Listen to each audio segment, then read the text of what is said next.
It's me again, Carol from Tiny Space Health. We're going to go through the technique, couple of different lunges. We're doing lunges just on the spot. We're not going to be lunging off into the distance. We're doing it all on the spot because tiny space. So I'm going to use chair because if you're new to this, you need to probably have something to hold on to just to keep your balance. First of all, when we do a lunge, we're going to make sure feet shoulder width distance when you step back, okay?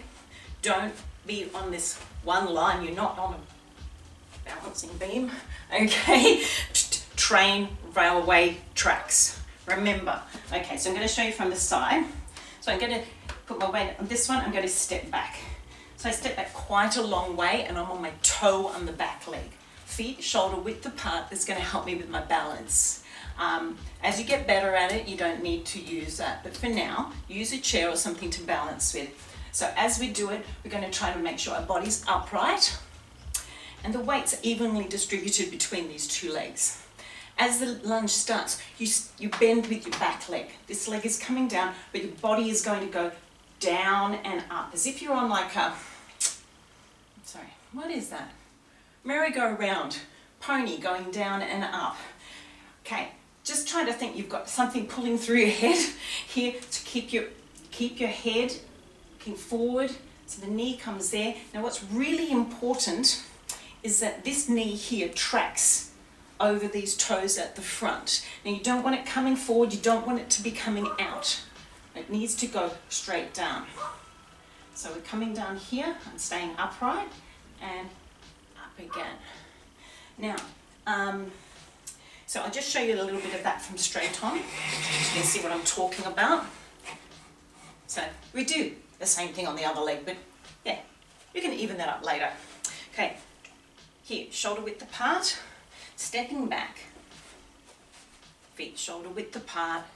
Here, watch the tracking, coming down and up. Try not to only use this for balance, okay? If you can, just for balance. The idea is eventually to get that back knee right towards the ground as you're doing it. But when you first start off, just do little ones. Go here and up. That's fine. Little ones. Watch the tracking there.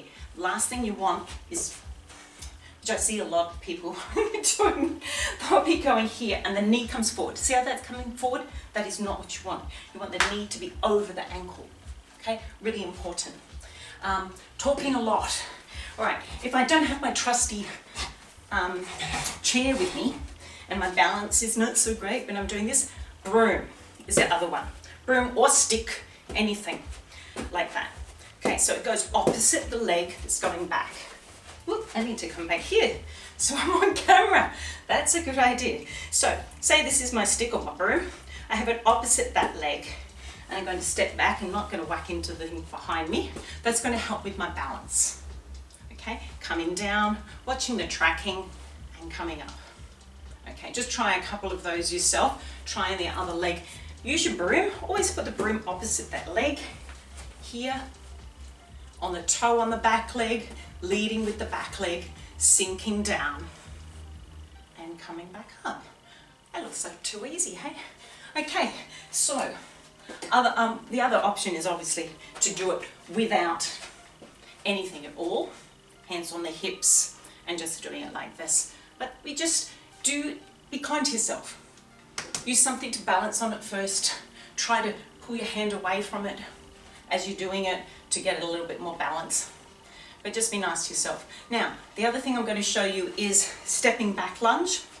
So if I was going to do a stepping backwards lunge with my trusty broom, I'll go sideways. Move my trusty broom here. My feet will be here. And then I'm going to step back. I'm going to go down.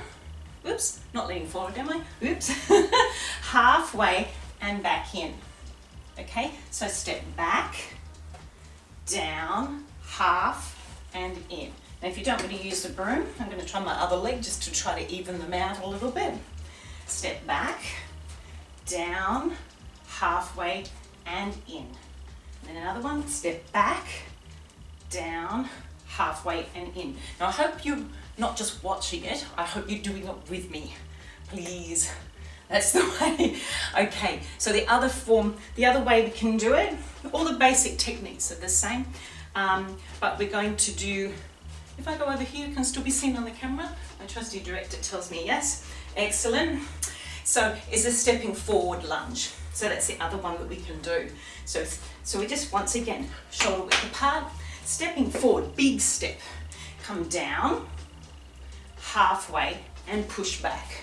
And then if we change to the other leg, big step forward, come down, sink down, halfway, and push back. So basically, there's your lunges for you. There's other ones we can do, but they're just good ones that to stick into your, put into your training. Remember, use the chair to help you balance if you need. Use a stick opposite there. It's a bit more difficult with the stepping forward one. I don't think, sort of a bit very difficult with that to do the stepping forward one. That's why and also with the stepping forward one as well, actually that's another thing. I tend to find, like I had some knee injuries a while back, and I always found that stepping forward one was the one that sort of made my knees a little bit sore. So stick with the ones on the spot.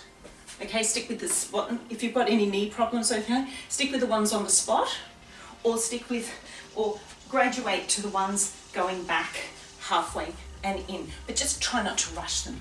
Keep it nice and slow, and there'll be some more videos coming up with music and routines to sort of really work that. So thanks for joining me, and keep it all up and stay cool and be kind to yourself.